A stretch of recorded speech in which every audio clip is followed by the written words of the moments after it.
amigos televidentes? A continuación vamos a dialogar con la doctora Albertina Navas, y es directora de comunicación de la Pontificia Universidad Católica del Ecuador. Buenas noches, doctora, bienvenida, gracias por acompañarnos.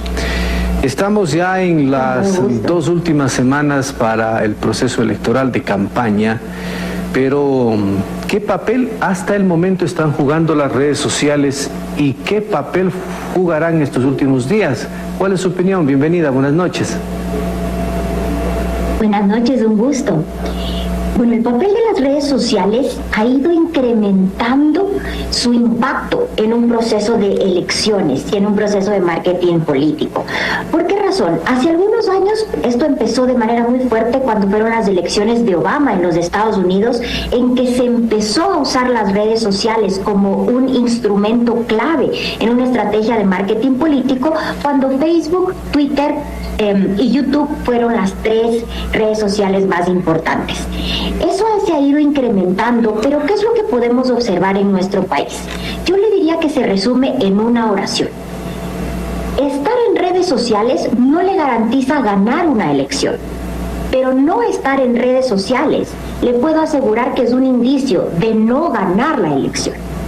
¿Por qué? No significa que todos los likes o que todas las reproducciones o que todos los shares que tenemos en redes se van a compartir o se van a convertir en votos, pero sí perdemos un gran espacio de visibilidad si los candidatos no están presentes en redes sociales, que es donde está ahorita su público objetivo. Entonces, le diría que no es determinante, pero que es cada vez más influyente. Si es influyente, ¿cuánto del porcentaje total puede arrastrar la decisión final para una campaña las redes sociales? ¿Está definido o no? No, eso depende mucho del mercado en que esto ocurra y de la penetración que tengan ciertas plataformas en esa población. Por ejemplo, en los Estados Unidos, la audiencia que puede tener una red social sí es representativa de su demografía, porque hay una penetración del 99%, a veces del 100%. En Ecuador no ocurre así. Sin embargo, ya tenemos números de audiencias muy importantes, por darle un par de ejemplos. En el caso de Facebook ya tiene 13.5 millones de usuarios activos en el Ecuador, mientras que TikTok ya está llegando a 10 millones de usuarios activos. Ya no es una audiencia menor y probablemente es mucho más grande que otras posibles audiencias o que encuentros presenciales que antes hacían los políticos. Twitter ha ido perdiendo un poco de terreno y se quedó estancado en una audiencia de 3.5 millones, pero 3.5 millones sí está muy lejano de representar al Ecuador. Entonces, por ejemplo, en el caso de Twitter no representa toda la opinión pública, pero sí es un buen termómetro de la opinión pública, porque ahí hay analistas, hay tomadores de decisiones, hay personas de cierta élite intelectual en algunos grupos que pueden influir en la percepción de un resultado. Entonces, lo interesante es que no podemos definir un porcentaje de influencia directa, pero sí podemos decir que en general el estar en todas las redes sociales quizás no determina mi voto, pero va a influir en con quién finalmente yo conecte a un nivel más emocional, con qué candidato o con qué tendencia. Ahora, doctora, tenemos, creo que plataformas las más utilizadas, las que usted ha nombrado, Twitter, Facebook, Instagram y TikTok. ¿Cada una se especializa en un público determinado o se puede mezclar el mensaje para llegar a todos? Consulto.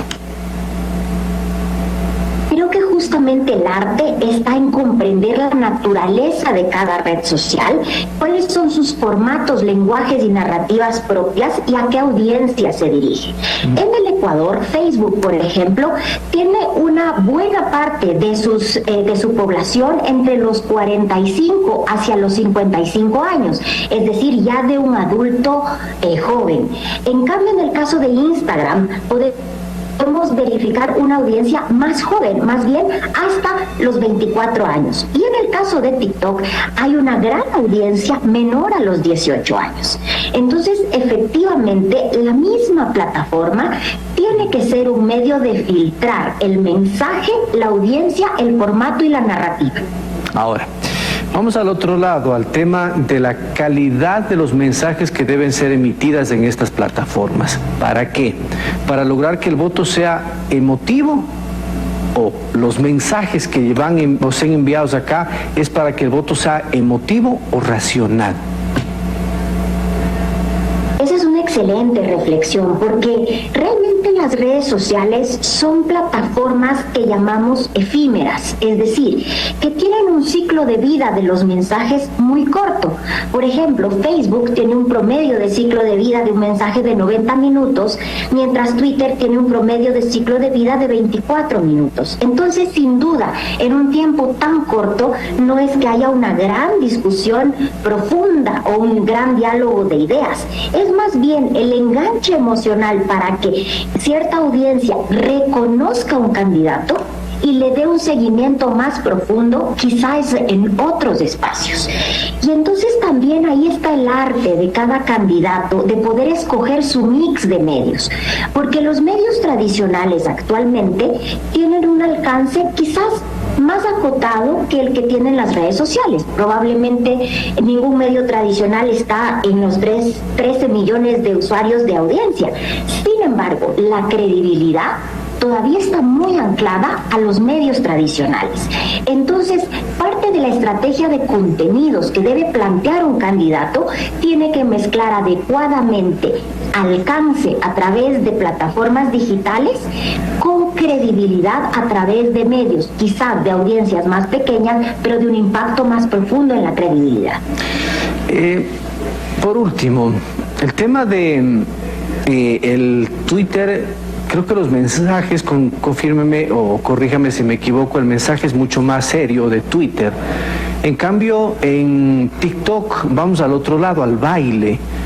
En un baile de 30, 20 segundos, 10 segundos que pueda hacer un candidato, me transmite algo que yo pueda finalmente decidirme por un voto, especialmente para los jóvenes. ¿Se pueden llevar por aquello o ya hay otro tipo de análisis?